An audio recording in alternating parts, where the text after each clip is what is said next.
Hello everybody, welcome back. It's been a while. Today I got a fun tutorial for you guys. I'm going to be teaching you guys how to use Blender inside of virtual reality. You could do this inside of cycles, you can do this with animations, you can do this with just still things. So this comes in handy when you're doing sculpting and you need to get a really close look at something to see if any manifold issues, if you want to get like a really close view.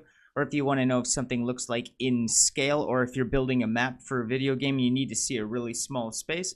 VR is a really good way to do this. So you're going to be needing a few things to start. You are going to be needing a VR headset. I am using an Oculus Quest connected to Virtual Desktop, and I'm going to be using Steam VR. You are welcome to use Oculus Home. Whatever headset you have connected to whatever automatically picks up inside of Blender.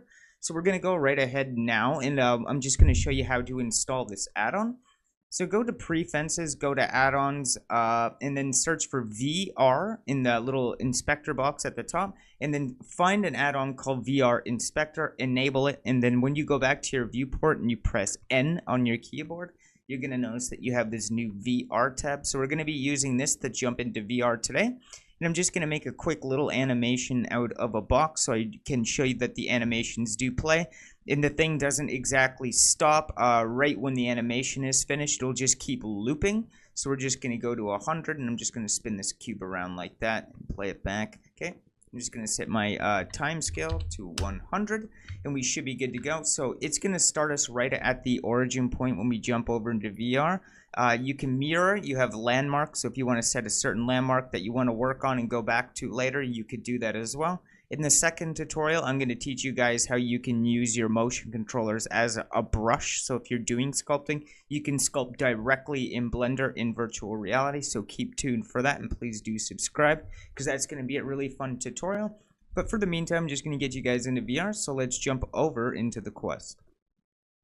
Alright, now we are inside Steam VR. I am running this through Virtual Desktop like I mentioned before. So the first thing you want to actually do is just kind of lift your headset and hit Start Steam VR Inspection on the list. And boom, it's that easy. The second it starts, you want to make sure you hit play on your timeline or your animations once. I'm just going to lift my headset and do that real quick. And as you see, the animations are playing. We can move with the two thumbsticks right here. We can get real close to our objects. And if we look around, this is a great way to see if you have manifold or geometry issues going on with your model. So if you're a game developer, this works really well. You can get right up close to the thing. And when I do the second tutorial, I'm going to teach you guys how you can use your brushes to sculpt and stuff like that. So it should be pretty fun. Again, you can move around. If you created a world like a racetrack and you need to see small gaps, VR is the way to go, because look how close you can get into things. You can get super close. And I'm a massive fan of Gundam, so getting this close to a Gundam is insane. I'm only using this in basic shaded mode because I'm on a low performance computer, but if you have a good performance computer, you could run this in Cycles and Eevee. You can also set it to, when you're on the ground, you can set it to just walking around so you're not floating, or it gives it that flying feel.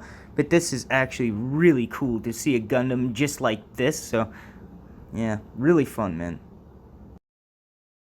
You can even start to zoom in a little bit, so you can just float on up, get real high. And if you grab and you pinch together, you can make the screen a lot smaller. You can get a lot bigger, but this is real cool. And you can get right inside the model too to see if you have any overlapping geometry. So that's always a blessing, because it's really hard to do that with the mouse. And you can also just click to point to move as well, but I like to just use the thumbsticks. I find it's a little bit more efficient. I'm just going to go back up to the Gundam here. Love these things. I think that's amazing to see this in its like actual scale. It's just a lot of fun to look at alone and to do just the work. But in the second tutorial, like I said, I'm going to teach you guys how to use your Oculus controllers as a brush in case you wanted to go and start sculpting details into like parts like this and stuff, correcting geometry and whatnot. But yeah, that's pretty much how you get Blender into VR. And that is how easy it is to get all of your animations or your scenes into Blender. So if you're making a racetrack for like a Assetto Corsa or something like that, you can just go into VR and inspect like tiny gaps in the map. Sometimes those give you errors when you're trying to implement them as a mod into a game. Sometimes seams have to be correct. So it's really good to go into VR and actually look around. And the second tutorial is going to be a really fun one. I teach you guys how to do a bunch of fun tricks as well as paint and sculpt with your motion controller, so keep tuned for that. You really don't want to miss that one because it's going to be just as much fun to learn as it is for me to teach you. So if you guys like today's video, please do like and subscribe. It helps me out a lot, and I can't wait to see you next time. I got a bunch of stuff on the way, so thank you all for tuning in, and have yourselves a good evening. Take care.